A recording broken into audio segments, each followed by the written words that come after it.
जय हिंद, नमस्कार फ्रेंड्स। ज्योति क्लासेस में आप सभी का एक बार फिर से स्वागत है। हेलो दोस्तों, कैसे हैं आप सभी? आई होप आप सभी बहुत ही अच्छे होंगे, स्वस्थ होंगे, स्टडी अपनी कंटिन्यू कर रहे होंगे। चलते हैं हमारी आज की होम साइंस की क्लास की तरफ। जैसा कि आप सभी जानते हैं, हम कर रहे हैं हमारी होम साइंस की सीरीज, जिसमें हम क्लास 6 से 12 को कवर कर रहे हैं। और ये जो हम क्लास 6 से 12 की पढ़ाई कर रहे हैं फ्रेंड्स, ये हमारी कंटिन्यू चल रही है। और इसमें अभी तक हमने हमारा क्लास 6 से 9 कंप्लीट कर लिया है। अभी हम आ गए क्लास 10 में। तो आई होप आपने हमारी उन वीडियोज़ को देख लिया होगा। नहीं देखा है तो प्ले लिस्ट में जाइए, वहाँ पे जैसे ही सीरीज वाइज हमने किया एज इट इज़ आपको वीडियो वहाँ प्रोवाइड कराई गई है। वहाँ पे जाके आप वीडियोस देख के अपने सारे कॉन्सेप्ट क्लियर कर सकते हैं कि क्योंकि फ्रेंड्स हर एक टॉपिक को बहुत ही डिटेल में हमने कवर किया है। और इतने डिटेल में हमारा पढ़ने का एक ही उद्देश्य है कि एक बार इस सीरीज को आप देखें, ताकि होम साइंस से रिलेटेड कोई भी डाउट आपके माइंड में ना रह जाए। चाहे आप किसी भी क्लास के लर्नर से किसी कॉम्पिटेटिव एग्जाम की तैयारी कर रहे हैं या फिर किसी फील्ड में होम साइंस से अपना करियर देख रहे हैं, तो सभी के लिए सीरीज़ काफ़ी हेल्पफुल होने वाली है। आप मेरा यकीन कीजिए, एक बार जाइए सीरीज़ देखिए, 2-4 वीडियो देखिए, आप देखना अपने आप में आपको कितना इंप्रूवमेंट होगा। करना ही क्या है, वीडियो ऑन कर दीजिए, एज ए स्टोरी की तरह सुनते रहिए। हाँ, तो थोड़ा सा बढ़िया है ना, आपको चीज़ें पढ़नी भी नहीं पड़ेगी और आपका एक्स्ट्रा टाइम भी नहीं जाएगा। काम भी करते रहिए और स्टार्ट करके सुनते रहिए। तो इससे क्या होगा, माइंड में चीज़ें फीड होती। एक बार में 2 बार में नहीं समझ में आता, 3 बार चलाइए। जब तक आपको समझ में नहीं आता उतनी बार वीडियो ऑन कीजिए और देखिए। आप देखिए आपको कितना इम्प्रूवमेंट अपने आप में दिखेगा। तो यही फ्रेंड, ये हमारी तो बातें हो गई हमारे सीरीज़ के बारे में। और हाँ, अगर आप चैनल पर नए आए हैं तो प्लीज़ चैनल को सब्सक्राइब अवश्य कर दीजिएगा, बेल आइकन प्रेस कीजिए, ताकि आप भी हमारी इस सीरीज का हिस्सा बन सकें। और साथ ही साथ फ्रेंड्स, इस वीडियो को ज़्यादा से ज़्यादा अपने दोस्तों के साथ भी शेयर कीजिए, ताकि वो भी हमारे इस सीरीज़ के साथ जुड़ सके। और अपनी राय भी हमें अवश्य बताइए, क्योंकि आपकी हर एक राय हमारे लिए बहुत इंपॉर्टेंट है। इसीलिए अगर वीडियो अच्छी लग रही है ना, तो वीडियो लाइक करिए, नहीं अच्छी लग रही तो डिसलाइक भी कर सकते हैं, आपकी मर्ज़ी है। बट कमेंट करके अपनी राय हमें अवश्य बताइए। चलिए चलते हैं हमारी आज की क्लास की तरफ। आज की क्लास में जैसा हमने बताया, हमने स्टार्ट किया क्लास 10। और फ्रेंड्स, हम कर रहे हैं क्लास 10 का चैप्टर फर्स्ट, जिसमें आज हम कवर करेंगे पारिवारिक बजट बनाने के महत्व, लाभ एवं उनकी उपयोगिता। ये हम आज की क्लास में कवर करने वाले हैं। बट इसको करने से पहले, जैसे हम हमेशा करते, कोई भी न्यू टॉपिक हम स्टार्ट करते हैं उसके पहले हमने प्रीवियस में क्या किया, एक बार उसका रिवीजन ले लेते हैं। क्योंकि आप सभी जानते हैं, revision is the most important part of our study. फटाफट देखते हैं हमने हमारी प्रीवियस क्लास में फ्रेंड्स क्या किया था, फिर चलते हैं हमारी क्लास की तरफ। तो प्रीवियस क्लास में हमने हमारा जस्ट चैप्टर 1 स्टार्ट ही किया था, जिसमें हमने शिक्षिका द्वारा प्रतिदर्श बजट का प्रदर्शन है। और ध्यान रखिएगा, ये जो भी हम सारे टॉपिक पढ़ रहे हैं किसमें, ये हमारा होम मैनेजमेंट यानी कि गृह प्रबंधन में हम पढ़ रहे हैं। तो इसमें हमने देखा था पारिवारिक बजट का अर्थ एवं उसकी परिभाषा, पारिवारिक बजट के उद्देश्य क्या है, ये हमने देखा था। और फ्रेंड्स, साथ ही साथ हमने देखा था पारिवारिक बजट से प्राप्त होने वाली सूचनाएं, जिसमें पारिवारिक सदस्यों के विषय में जानकारी, पारिवारिक बजट की अवधि, परिवार की कुल आय, परिवार का समस्त व्यय, बचत, पारिवारिक आवश्यकताओं का विवरण, ये सारे ही पॉइंट्स हमने कवर किए थे पारिवारिक बजट से प्राप्त होने वाली सूची। फिर हमने नेक्स्ट देखा था फ्रेंड्स, ये आप देखिए, नेक्स्ट था हमारा पारिवारिक बजट की मुख्य मदें देखी थी, जिसमें हमने 7 तरह की देखी थी। यानी कि पारिवारिक बजट में 7 तरह का बजट बनाया जाता है, जिसमें कौन सा सबसे इंपॉर्टेंट है उसको नंबर 1 पे रखा गया। उसके बाद क्या है इंपॉर्टेंट है नंबर 2 पे है। मतलब ऐसे ऐसे करके, जैसे आपको पता है ना, हमारी प्राथमिक आवश्यकता क्या है, रोटी कपड़ा मकान। तो ऐसे इस बजट में भी जो हमारा रोटी कपड़ा मकान है, इसको देखिए, उसी अकॉर्डिंग, उसी के अकॉर्डिंग ये लगाया गया। देखिए, नंबर 1 पर है हमारा आहार एवं संबंधी सामग्री की मदें, नंबर 2 पर वस्त्र परिधान, नंबर 3 पर आवास संबंधी मदें, नंबर 4 स्वास्थ्य एवं चिकित्सा। यानी कि ऐसे ऐसे करके 7 हमने बजट के मुख्य मतें देखी थी। और इन सभी को बहुत ही डिटेल में हमने पढ़ा था। फिर इन्हीं से रिलेटेड कुछ क्वेश्चन आंसर आपको एज अ होमवर्क के रूप में दिया था। आई होप आपने इनको सॉल्व किया होगा। नेक्स्ट टॉपिक था हमारा पारिवारिक बजट के मुख्य प्रकार, जिसमें हमने 3 तरह के बजट देखे थे, संतुलित बजट, घाटे का बजट और बचत का बजट। ये तीनों ही हमने बहुत डिटेल में पढ़ा था। तो ये थी हमारी प्रीवियस क्लास। आई होप आपने इसकी वीडियो आपने देख ली होगी, क्योंकि ये क्लास हमारी आज मॉर्निंग में 9 बजे ही हुई। आप सभी जानते हैं कि हमारी डेली 9 बजे क्लास होती है और शाम को हमारी 7 बजे की क्लास होती है। तो सुबह आज 9 बजे ही हमने इन सारे टॉपिक को कवर किया है। नहीं देखी आपने अगर इस वीडियो को, तो प्लीज़ प्लेलिस्ट में जाइए, वहाँ से ये वीडियो आपको मिल जाएगी ईजिली, और आप वहाँ से देख करके अपने कॉन्सेप्ट को क्लियर कर सकते हैं। अब चलते हैं हमारी आज की क्लास की तरफ। जैसा कि हमने आपको बताया, हम करने वाले हैं पारिवारिक बजट बनाने के महत्व, लाभ एवं उपयोगिता देख लेते हैं। बजट ही एक ऐसा माध्यम है जो पारिवारिक अर्थव्यवस्था को सुनियोजित करता है। पारिवारिक बजट केवल गृहिणियों के लिए ही नहीं वरन अर्थशास्त्री, समाज सुधारक तथा सरकार के लिए भी लाभदायक होता है। अतः पारिवारिक बजट के लाभ व महत्व को कई सारे पॉइंट में इन्होंने कवर किया है। नंबर 1 है गृहिणियों के लिए पारिवारिक बजट का क्या महत्व है। गृहिणियों के लिए पारिवारिक बजट का महत्व देखते हैं। किसी घर या परिवार की अर्थव्यवस्था का संचालन मुख्य रूप से गृहिणियों के ऊपर ही होता है। गृहिणियों द्वारा ही बजट बनाकर पारिवारिक अर्थव्यवस्था को सुचारू रूप से संचालित किया जाता है, यानी कि चलाया जाता है। अब पारिवारिक बजट या बजट बनाने से गृहिणियां तथा परिवार को निम्न लाभ होते हैं। कौन कौन से देख लेते हैं। नंबर 1 आय तथा व्यय का संतुलन। गृहिणियों के लिए पारिवारिक बजट बनाना तथा उनका सर्वोत्तम ढंग से उपयोग करना कर्तव्यों की श्रेणी में रखा जाता है। गृहिणियां पारिवारिक बजट परिवार की कुल आय को ध्यान में रखकर ही बनाती हैं, जिससे आय व्यय में संतुलन बना रहता है। दूसरा पॉइंट है व्यय पर नियंत्रण। गृहिणियों की सूझबूझ से तैयार किए गए बजट से अनावश्यक व्यय पर नियंत्रण रहता है, क्योंकि बजट परिवार की सभी आवश्यकताओं एवं मदों का स्पष्ट उल्लेख किया जाता है, जिससे अनावश्यक व्यय स्वतः ही नियंत्रित हो जाते हैं। नंबर 3 है मिथ्याविता की प्रेरणा। मिथ्याविता क्या होती है हमने आपको बताया था। गृहिणियां जब भी पारिवारिक बजट बनाना आरंभ करती हैं तब आय तथा व्यय को नियंत्रण में रखकर ही बजट तैयार करती हैं।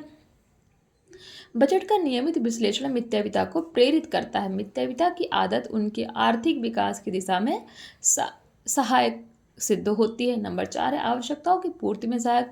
प्रत्येक परिवार में गृहिणी से यह अपेक्षा रखी जाती है कि वह परिवार की सभी आवश्यकताओं की पूर्ति को प्राथमिकता दे। इस उत्तरदायित्व को पूर्ति के बजट विशेष सहायक होता है। बजट का प्रारूप परिवार की आवश्यकताओं को ध्यान में रखकर किया जाता है, जिससे सभी आवश्यकताओं की पूर्ति संभव हो सके। नंबर 5 है आय का उचित प्रयोग। प्रत्येक परिवार में आय का समुचित उपयोग गृहिणी का उत्तरदायित्व माना जाता है।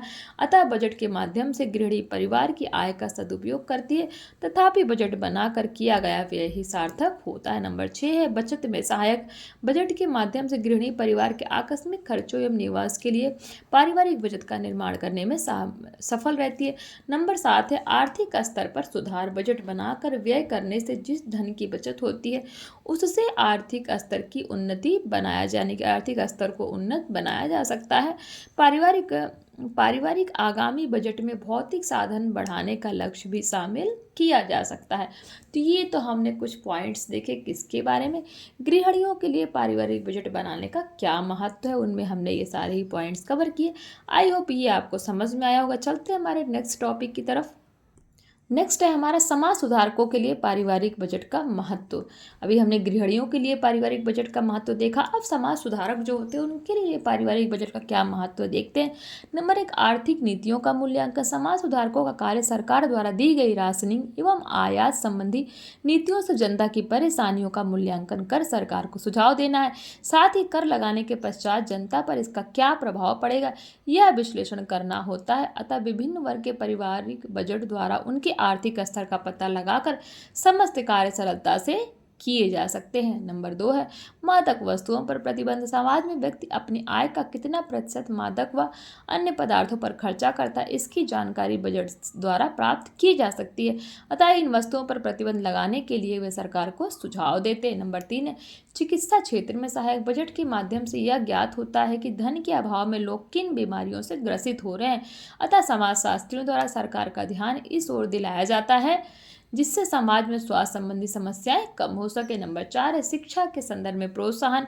निःशुल्क शिक्षा तथा व्यवसाय परक शिक्षा का समुचित प्रबंध समाज में शिक्षित नागरिक बनाता है। अतः जिस अनुपात में समाज में लोग रहते हैं उसी अनुपात में इन मदों पर व्यय किया जाना आवश्यक है। तो ये तो हमने कुछ पॉइंट्स देखे किसके बारे में, समाज सुधारकों के लिए पारिवारिक बजट का क्या महत्व है। हमने 2 देख लिया, गृहिणियों के लिए पारिवारिक बजट का महत्व और समाज के लिए। तीसरा देखते हैं सरकार के लिए भी पारिवारिक बजट का क्या महत्व है। देखते हैं सरकार द्वारा सरकारी नीतियों के निर्धारण के साथ साथ वस्तुओं का मूल्य तथा कर का निर्धारण विभिन्न वर्गों की आर्थिक स्थिति के आधार पर किया जाता है। बजट के माध्यम से सरकार द्वारा लोगों के लिए विलासितापूर्ण तथा जीवन रक्षक वस्तुओं की आवश्यकता सुनिश्चित करना सरल हो जाता है। लोगों की बचत की जानकारी उनके बजट से प्राप्त होती है। बचत द्वारा ही विभिन्न योजनाओं एवं आवश्यकताओं की पूर्ति की जाती है। सरकार कई इनामी योजनाएं शुरू करके लोगों में बचत के प्रति प्रोत्साहन के साथ साथ बचत करने हेतु आवश्यक जानकारी भी उपलब्ध कराती है। साथ ही अपने बजट में असमानता को दूर करते हुए धन का समान वितरण करती है। ये तो हमने देख लिया सरकार के लिए पारिवारिक बजट का क्या महत्व है। चौथा है अर्थशास्त्रियों के लिए पारिवारिक बजट का क्या महत्व है, फटाफट कवर कर लेते हैं। बजट के अध्ययन से सरकारी नीतियों की जनता पर पड़ने वाले प्रभाव की जानकारी प्राप्त होती है, जो हानि एवं लाभ दोनों रूपों में पड़ता है। पारिवारिक बजट के आधार पर ही सरकारी बजट की रूपरेखा तैयार होती है, जिसमें व्यय के साथ साथ बचत करने के नियम भी बनाए जाते हैं। अर्थशास्त्रियों द्वारा पारिवारिक बजट बनाने के आधार पर ही महंगाई भत्ते का निर्धारण तथा न्यूनतम मजदूरी दर का निर्धारण किया जाता है, जिससे देश की राष्ट्रीय आय में भी वृद्धि होती है। देश में विभिन्न वर्ग के लोग अलग अलग मद एवं धन व्यय करते हैं। पारिवारिक बजट से किस मद में कितना व्यय हो सकता है तथा किस तरीके से हम बचत कर सकते हैं, इसका अनुमान लगाया जा सकता है। तो ये तो हमने क्या देखे, हमने 4 पॉइंट्स देखे किसके बारे में, पारिवारिक बजट बनाने के महत्व, लाभ एवं उनकी उपयोगिता, ये हमने कवर किया। नेक्स्ट हमारा टॉपिक है फ्रेंड्स पारिवारिक बजट बनाने में सहायक सिद्धांत। अभी हमने लाभ, उपयोगिता, महत्व देख लिया पारिवारिक बजट का। अब हम देखते हैं पारिवारिक बजट बनाने में सहायक सिद्धांत कौन कौन से देखते हैं। प्रत्येक परिवार को अपनी आय के अनुसार अपनी पारिवारिक आवश्यकताओं को पूरा करने के लिए व्यवहारिक बजट का निर्माण करना चाहिए। बजट का सैद्धांतिक तथा व्यवहारिक दोनों ही दृष्टिकोण में विशेष महत्व होता है, अतः बजट की तैयारी करने की सैद्धांतिक एवं व्यवहारिक प्रक्रिया को जानना आवश्यक है, जिसके लिए पारिवारिक बजट बनाते समय आवश्यक बातों की जानकारी होनी चाहिए। कौन कौन सी बातें हैं देखते हैं। नंबर 1 है परिवार की आय की सही जानकारी। पारिवारिक बजट बनाने है तो सैद्धांतिक रूप से बजट बनाने वाले को परिवार की कुल आय की सही जानकारी होना आवश्यक होता है। परिवार के सभी सदस्यों को अपनी आय का सही विवरण देना चाहिए तथा परिवार की आय के सभी स्रोतों जैसे वेतन, कृषि, भवन किराया, उद्योग आदि से प्राप्त आय का योग कर लेना चाहिए। इससे विभिन्न मदों पर होने वाले व्यय का सही प्रकार से निर्धारण किया जा सकता है। दूसरा पॉइंट हम देखते हैं परिवार के सदस्यों की आवश्यकताओं का निर्धारण। पारिवारिक निर्धारण है तो परिवार के सदस्यों की आवश्यकताओं को जानना आवश्यक होता है। व्यक्ति की प्राथमिकताओं के अनुसार आवश्यकताओं का निर्धारण किया जाना चाहिए। गौण आवश्यकताओं को टाल देना चाहिए। सैद्धांतिक रूप से आवश्यक है किसी भी स्थिति में स्वीकृति आवश्यकताओं की पूर्ति पर होने वाला व्यय पारिवारिक आय से अधिक ना हो। नंबर 3 है पारिवारिक बचत के प्रावधान का सिद्धांत। बजट बनाते समय इस बात का ध्यान रखना चाहिए कि बजट में अनिवार्य रूप से बचत का प्रावधान हो। इसके लिए कोई अनिवार्य नियम नहीं है। प्रत्येक परिवार को अपनी आवश्यकताओं को ध्यान में रखकर बचत करनी चाहिए। नंबर 4 आकस्मिक आवश्यकताओं की व्यवस्था संबंधी सिद्धांत। पारिवारिक बजट बनाते समय कुछ आकस्मिक जरूरतों को ध्यान में रखकर बजट का प्रावधान करना चाहिए। इस मद का प्रावधान अनुमान तथा विगत अनुभवों के आधार पर होना चाहिए। नंबर 5 है भविष्य के नियोजन संबंधी सिद्धांत। बजट बनाने में इस सिद्धांत को भी मान्यता प्रदान की गई है। इस सिद्धांत का मुख्य उद्देश्य परिवार की भावी आवश्यकताओं को ध्यान में रखना होता है। सामान्यतः बच्चों की उच्च शिक्षा तथा उनके विवाह आदि पर भविष्य में पर्याप्त व्यय करना पड़ता है। ध्यान दीजिएगा, बच्चों की उच्च शिक्षा तथा उनके विवाह आदि पर भविष्य में पर्याप्त व्यय करना पड़ता है, अतः संभावित व्यय के लिए समुचित प्रावधान होना चाहिए। और नंबर 6 मासिक बजट। ध्यान दीजिएगा, मासिक बजट को वार्षिक बजट की पृष्ठभूमि में तैयार करना। सामान्यतः लोग अपना बजट मासिक पृष्ठभूमि को ध्यान में रखकर बनाते हैं, परंतु मासिक बजट को वार्षिक बजट की पृष्ठभूमि में ही तैयार करना चाहिए। अर्थात मासिक बजट तैयार करते समय वार्षिक आय तथा व्यय का समुचित ध्यान रखना चाहिए। और नंबर 7 है हमारा बजट में लचीलापन का प्रावधान। पारिवारिक बजट परिवार की आय के अनुसार ही बनाया जाता है, परंतु किसी माह में परिस्थितियों में अचानक परिवर्तन हो जाने की स्थिति में बचत में कटौती की जा सकती है। इस कारण बजट सैद्धांतिक रूप से कठोर नहीं वरना लचीला होना चाहिए, जिससे उसे आवश्यकता अनुसार परिवर्तित किया जा सके।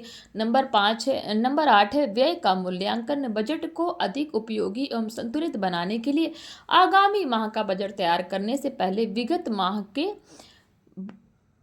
बजट का मूल्यांकन करना चाहिए। मूल्यांकन से ज्ञात होता है कि परिवार को व्यय की गई राशि से वांछित संतोष प्राप्त हुआ है या नहीं, परिवार के सभी सदस्यों की आवश्यकताओं की पूर्ति हुई है या नहीं।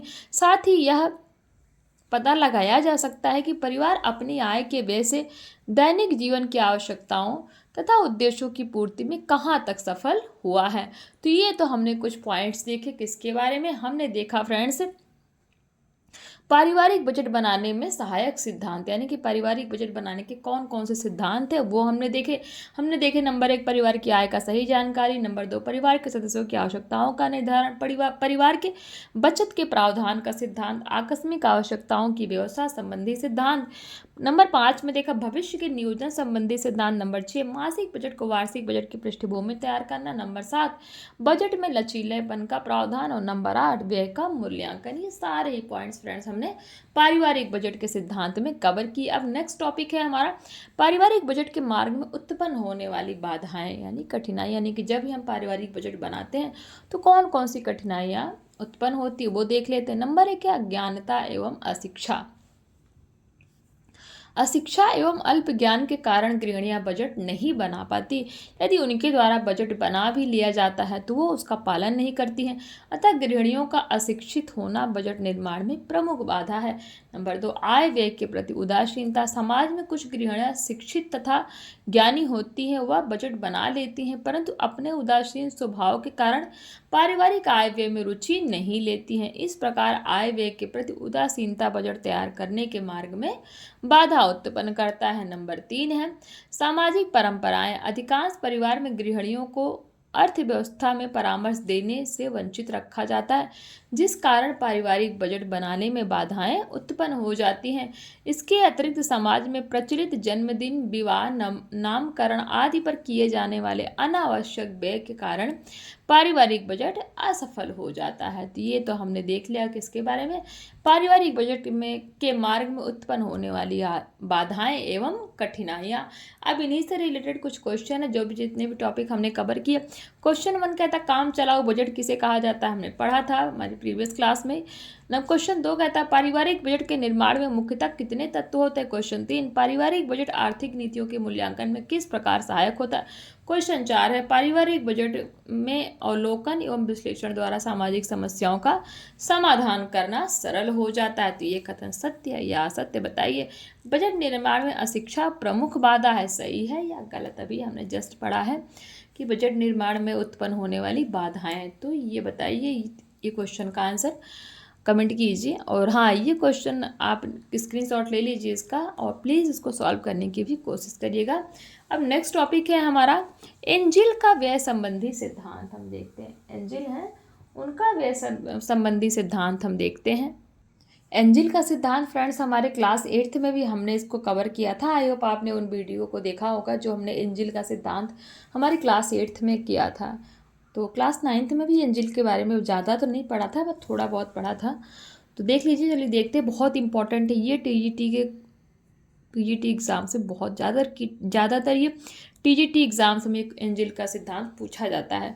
देखते हैं पारिवारिक बजट के संदर्भ में अनेक विद्वानों द्वारा विभिन्न सिद्धांतों का प्रतिपादन किया गया है। इन विद्वानों में जर्मनी के प्रसिद्ध अर्थशास्त्री डॉक्टर अर्नेस्ट एंजिल का नाम विशेष रूप से उल्लेखनीय है। किनका? डॉक्टर अर्नेस्ट एंजिल का नाम विशेष रूप से उल्लेखनीय है। देखते हैं डॉक्टर अर्नेस्ट एंजिल के बारे में। एंजिल ने समाज के विभिन्न वर्गों में संबंधित परिवारों की गृह अर्थव्यवस्था का विस्तृत अध्ययन किया तथा 1857 ईस्वी में निष्कर्ष स्वरूप एक नियम प्रस्तुत किया, जिसे पारिवारिक बजट संबंधी एंजिल का नियम कहा जाता है। पारिवारिक बजट संबंधी एंजिल का नियम किससे रिलेटेड है? पारिवारिक बजट से इन्होंने एक नियम निकाला, उसका नाम क्या रखा? एंजिल का नियम। एंजिल ने सामाजिक व्यवस्था को 3 वर्गों धनी या उच्च, मध्यम तथा निम्न में विभाजित किया। कौन कौन से वर्ग हैं? धनी या उच्च, यानी आप धनी या उच्च बोल सकते हैं, मध्यम तथा निम्न, इन तीनों में विभाजित किया। इस वर्गीकरण का आधार केवल पारिवारिक आय को ही स्वीकार किया गया। ध्यान दीजिएगा, इस वर्गीकरण का आधार केवल पारिवारिक आय को ही स्वीकार किया गया था। अपने अध्ययनों के आधार पर उसने स्पष्ट किया कि पारिवारिक आय में वृद्धि के साथ साथ परिवार द्वारा भोजन एवं खाद्य सामग्री पर किए जाने वाले व्यय का प्रतिशत मान घटता जाता है तथा शिक्षा, स्वास्थ्य एवं मनोरंजन का विलासिता की मदों पर होने वाले व्यय का प्रतिशत मान बढ़ता जाता है। वस्त्र, गृह प्रकाश एवं ईंधन जैसी मदों पर होने वाले व्यय का प्रतिशत मान प्रायः स्थिर रहता है। देख लेते हैं डॉक्टर एंजिल का नियम। एंजिल ने इन निष्कर्षों को, यहाँ देखिए तालिका बन रखी है, व्यय की मतें देख रखा है, फिर व्यय यानी कि आय के प्रतिशत के रूप में फिर निष्कर्ष निकाला। तो जो व्यय है भोजन निम्न 3 श्रेणी में बांटा था ना, निम्न वर्ग, मध्यम वर्ग और धनी वर्ग। तो जो भोजन यानी कि जो भोजन पे खर्च करते हैं निम्न वर्ग कितना खर्च करते हैं, जिसको आप पुअर बोलते हैं, वो कितना खर्च करते हैं, वो 60% करते हैं मध्यम, और 55% और धार्मिक धनिक वर्ग कितना करते हैं 50%। वस्त्र पर निम्न का देख लेते हैं तो 18%, मध्यम 18% और धनी 18%, यानी कि जो हमारा वस्त्र है उस पर निम्न, मध्यम और धनी दो तीनों ही सेम परसेंटेज खर्च करते हैं। मकान पे है निम्न वर्ग 12%, मध्यम वर्ग 12% और धनी वर्ग 12%, इस पे भी देखिए सेम है। प्रकाश ईंधन निम्न वर्ग 5%, मध्यम वर्ग 5% और धनी वर्ग 5%। शिक्षा, स्वास्थ्य, मनोरंजन आदि निम्न वर्ग 5%, मध्यम वर्ग 10% और धनी वर्ग 15%। ये देखिए ना, इसे निष्कर्ष क्या निकाला, प्रतिशत व्यय घट रहा है, यानी कि जो क्या है निम्न वर्ग है वो भोजन पर ज़्यादा खर्च कर रहे हैं, मध्यम वर्ग थोड़ा उससे ज़्यादा मतलब थोड़ा उससे कम खर्च कर रहे हैं, बट जो धनी लोग हैं वो भोजन पे सबसे कम पैसा खर्च करते हैं। वस्त्र पे भी देख लीजिए, यानी कि जो निम्न है वो और निम्न, मध्यम, धनी है, इन तीनों का जो प्रतिशत व्यय है वो क्या है, एक जैसा ही है। मकान पे भी एक जैसा ही है।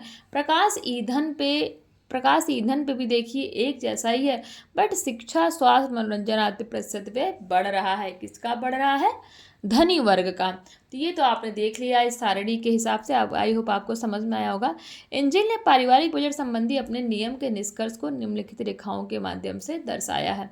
ये आप देख लीजिए, 3 वर्गों में बांटा था ना, धनी वर्ग, मध्यम वर्ग और श्रमिक यानी कि निम्न वर्ग जिसको हम बोलते हैं। और ये देखिए जो भोजन है, ध्यान दीजिएगा, ये भोजन देख लीजिए, ये वस्त्र है और ये मकान है, प्रकाश, ईंधन, शिक्षा, मनोरंजन आदि। तो ये इनके सिद्धांत है जो आप देख पा रहे होंगे। आई होप आपको समझ में आ गया होगा। अब देखते हैं उपरोक्त तालिका व रेखा चित्र में आय व्यय को प्रतिशत के रूप में दिखाया गया है। जहाँ भोजन पर व्यय का प्रतिशत घटता है, वहीं आय में वृद्धि के साथ साथ भोजन पर व्यय की गई कुल धनराशि बढ़ जाती है। डॉक्टर एंजिल ने पारिवारिक बजट में होने वाली मदों के अनुसार इसे उदाहरण के रूप में दर्शाया है।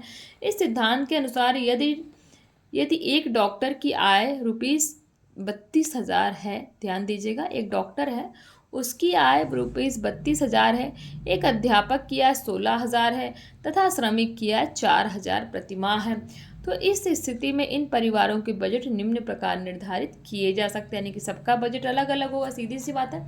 जिस परिवार की आय 32,000 है उसका अलग होगा, 16,000 वाले की अलग होगा, और जो कितना पाता 4,000 ही पाता है उसका जो है बजट अलग होगा। तो ये आप देख सकते हैं।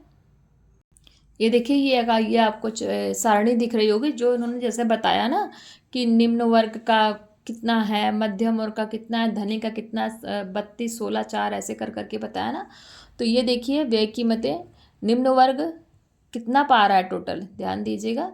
ये देखिए भोजन पर कितना खर्च कर रहा है 2,000, मध्यम वर्ग कितना कर रहा है भोजन पर, ध्यान दीजिएगा, मध्यम वर्ग कितना कर रहा है 8,000 और उच्च वर्ग कितना कर रहा है 16,000। वस्त्र पे निम्न वर्ग 720 रुपये, मध्यम वर्ग 2,880, उच्च वर्ग 5,760 रुपये है। तो ये देखिए इस तरीके से आपको ये समझ में आ रहा होगा। तो ये देखिए दिया था ना 4, 16, 32 निम्न, मध्यम और उच्च, तीन दोनों का आपको ये समझ में आ रहा होगा इसको देख करके। अब देख लेते हैं एंजिल के पारिवारिक बजट संबंधी नियम की आलोचना भी की गई। अब आलोचना में क्या हुआ देखते हैं। एंजिल के नियम का मूल्यांकन करने से पता चलता है कि वर्तमान में यह नियम उतना प्रासंगिक नहीं रह गया। पारिवारिक बजट के विभिन्न पक्षों को आधार बनाकर इस नियम की निम्नलिखित आलोचनाएं प्रस्तुत की गई। कौन कौन सी, नंबर 1 भोजन व्यय के संदर्भ में आलोचकों का मत है कि एंजिल द्वारा अपने बजट में अध्यापक तथा डॉक्टर के भोजन के लिए निर्धारित किए गए धन का प्रावधान अधिक प्रतीत होता है। नंबर 2 आवास व्यय के संदर्भ में आधुनिक परिस्थितियों में आवास समस्या गंभीर है। अध्यापक तथा डॉक्टर के मकान के लिए निर्धारित किया गया धन कम प्रतीत होता है। आय के 12% भाग को व्यय करके ये वर्ग अपनी प्रतिष्ठा के अनुकूल आवास प्राप्त नहीं कर सकते। नंबर 3, शिक्षा, स्वास्थ्य तथा मनोरंजन व्यय के संदर्भ में एंजिल ने अपने नियम में मध्यम तथा उच्च वर्ग की शिक्षा, स्वास्थ्य एवं मनोरंजन की मद के लिए जिस व्यय का प्रावधान किया वह बहुत अधिक प्रतीत होता है। नंबर 4, ईंधन तथा प्रकाश व्यय के संदर्भ में एंजिल ने अपने नियम में स्वीकार किया है कि ईंधन एवं प्रकाश आदि पर होने वाले व्यय का प्रतिशत भाग सदैव स्थिर रहता है, यह सामान्य उचित नहीं है। व्यवहार में आय के बढ़ने के साथ साथ इन मदों पर होने वाले व्यय के प्रतिशत मान में कुछ न कुछ वृद्धि अवश्य ही होती है। नंबर 5 है बचत की अवहेलना के संदर्भ में एंजिल द्वारा प्रतिपादित बजट संबंधी नियम के अंतर्गत कहीं भी बचत का उल्लेख नहीं है। आधुनिक मान्यताओं के अनुसार समाज के प्रत्येक वर्ग के बजट में अनिवार्य रूप से नियमित बचत का प्रावधान होना चाहिए। यह एंजिल द्वारा की गई बचत की अवहेलना का विषय है। तो ये देखिए जो एंजिल ने जो बजट का नियम बताया ना बचत उसका भी फ्रेंड्स उसकी भी आलोचना हुई थी, आलोचना आपने देख ली है। अब नेक्स्ट है हमारा मितव्ययिता के नियम। ये हमने एंजिल के बारे में जाना, अब हम जानेंगे मितव्ययिता के नियम। इसको हम करेंगे फ्रेंड्स हमारी कल की क्लास में। आज थोड़ा सा गले में मुझे आप देख रहे होंगे मेरी आवाज़ भी थोड़ी लड़खड़ा रही है। एक्चुअल में जुकाम का कुछ असर है और गले में थोड़ी खराश हो गई है, जिसकी वजह से बोलने में तकलीफ़ हो रही है। फिर भी मैं बोल रही हूँ। मैं नहीं चाहती कि आपकी क्लास में सो प्लीज़ अगर कहीं मेरी आवाज़ इधर उधर कुछ मिस्टेक हो गया होगा तो उस पर ध्यान मत दीजिएगा, क्योंकि थोड़ा गला सही नहीं है। तो आज की क्लास में यहीं तक, मिलते हैं हमारी नेक्स्ट क्लास में जिसमें हम करेंगे मितव्ययिता के नियम। और हाँ, ये जो एंजिल का हमने सिद्धांत पढ़ा ना, इसमें फ्रेंड्स अगर कुछ भी समझ में आपको नहीं आया है तो प्लीज़ बताइए, मैं आपका डाउट लेने का पूरा प्रयास करूँगी। बट आप पूछिए, आप जब तक पूछेंगे नहीं हमें क्या ही पता लगेगा। मैंने कोशिश तो की है कि आपको समझ में आ जाए, ऐसा कुछ है नहीं एंजिल के सिद्धांत में जो आपको समझ में ना आए। मैं थोड़ा सा आज गला भी सही नहीं है तो बहुत ज़्यादा तो मैंने इसको एक्सप्लेन नहीं किया है, बट हाँ जितना किया है आई होप आपके समझ के लिए उतना काफ़ी है। हाँ फिर भी अगर नहीं आता तो आप बताइए, इसका एंजिल का सिद्धांत जो है इसके लिए मैं एक अलग से क्लास लेके आऊँगी। आप कमेंट कीजिए, मैं इसके लिए एक अलग से क्लास बनाऊँगी। तो बताइएगा अगर आपको ज़रूरत होगी तो, नहीं तो अगर समझ में आ गया है तो फिर तो आवश्यकता ही नहीं है। तो नेक्स्ट क्लास में हम करेंगे हमारी मितव्ययिता का नियम। मिलते हैं हमारी नेक्स्ट क्लास में, तब तक के लिए जय हिंद, नमस्कार। हंसते रहिए, मुस्कुराते रहिए, एक दूसरे की हेल्प करते रहिए और जाते जाते फ्रेंड्स चैनल को सब्सक्राइब करके बेल आइकन प्रेस करके अवश्य जाइएगा, ताकि आप भी हमारी इस सीरीज़ के साथ जुड़ सकें। धन्यवाद।